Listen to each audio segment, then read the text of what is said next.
Expose a database to the public internet, and automated scanners will target it within minutes. The moment that perimeter shatters, your core data is compromised. To manage this risk, we use a bastion host or Jumpbox to serve as the single hardened entry point for all administrative traffic. Step by step, we are going to build a completely isolated Windows database. The goal is a configuration where the only way to reach the data is by securely routing through this intermediate server. Before we start provisioning resources, you need one prerequisite ready in your AWS account, an active EC2 key pair. You will use this later to decrypt your administrative passwords. This flowchart maps our exact architecture. Traffic arrives from the internet, passes through the Internet Gateway, and stops at the Jumpbox in the Public-Subnet. From there, it makes a secondary internal hop down to the DB server in the Private-Subnet. By removing the public route and the public IP address from the database tier, we ensure it remains invisible to external scanners. Without a direct path from the gateway, the data layer is unreachable from the outside web. This image shows the AWS VPC creation screen. We establish our main network boundary by creating a new virtual private cloud, naming it My-VPC, and assigning it a broad CIDR block of 10.0.0.0/16. Next, we carve out a specific slice of that IP space by creating our first subnet. We will name this the Public-Subnet, assign it a CIDR block of 10.0.1.0/24, and designate it as the future home of our Jumpbox. There is a specific configuration step here that engineers often miss. Failing to enable it will leave your Public-Subnet entirely inaccessible, locking you out of your own entry point. Looking at this subnet settings interface, you must check the box for Auto-Assign Public IP. This ensures the Jumpbox actually receives a public-facing address, so you can connect to it. Now we create the private subnet for the database, using the 10.0.2.0/24 IP range. For this tier, we explicitly leave the Auto-Assign Public IP setting disabled.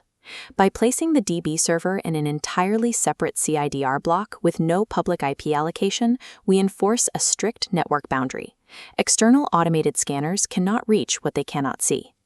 With the zones established, we need to create the gateways. These act as the explicit doors that dictate how traffic is allowed to enter or exit the VPC. Go to the VPC dashboard and create an Internet Gateway, or IGW. Name it My-IGW, and immediately attach it to your main VPC. To make that gateway functional, create a public route table. Add a specific route directing all 0.0.0.0/0 traffic to the IGW, and then associate this table strictly with your public subnet. Next, we create a NAT Gateway to handle private updates. You must provision this NAT Gateway inside the public subnet, not the private subnet, and allocate an Elastic IP to it. This visualization tracks the NAT Gateway. It allows an outbound packet from your database to securely pull updates, but completely blocks incoming external connection attempts. To activate this, create a private route table and point the 0.0.0.0/0 route entirely to the NAT. Finally, associate this private route table with your private subnet. Your traffic rules are now locked in. If you are ever asked in an architecture interview, remember this division of labor. The IGW handles two-way public internet access, while the NAT is strictly for one-way private outbound traffic. We are done with network-level routing. Now we configure security groups. These act as granular, instance-level firewalls, controlling the exact ports and IPs allowed to talk to your servers. Create the Jumpbox security group first. Add an inbound rule allowing RDP traffic on port 3389, but restrict the source exclusively to your personal local IP address. Next, create the database security group. This specific configuration is the absolute core of the architecture's security posture. This mockup of the inbound rules panel highlights the critical step. We deny all public internet traffic. Instead, we allow inbound RDP on port 3389 solely from the Jumpbox private IP. The environment is ready. Go to EC2 and launch your Jumpbox instance. Select a Windows Server AMI, deploy it into the public subnet so it receives its auto-assigned IP, and attach your Jumpbox security group. Launch the database server instance immediately after. Deploy this one into the private subnet with no public IP and attach the highly restricted DB security group. Look at this side-by-side technical comparison chart of the deployed instances. The Jumpbox successfully holds both a public and private IP. The DB server has no public IP, holding only a private IP like 10.0.2.10. Even if an engineer accidentally alters the subnet routing tables later, these specific security groups act as a final, impenetrable vault door. The database will still reject the connection. It is time to prove the architecture works. Select your Jumpbox instance in the console, download the .rdp file, and use your EC2 key pair to decrypt the Windows Administrator password.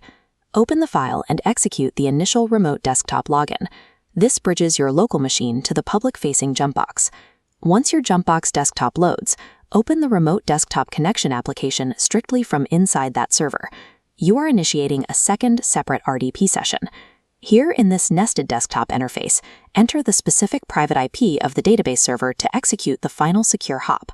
Enter the DB credentials, and the inner desktop loads.